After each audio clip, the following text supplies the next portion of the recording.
Hello and welcome back to HardReset.Info. In this video, I will show you how to change a language in Little Nightmares 3.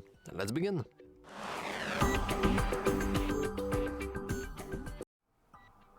So, first of all, you want to simply navigate into your settings, and then at the top we have language options, and now we have a list of all available languages.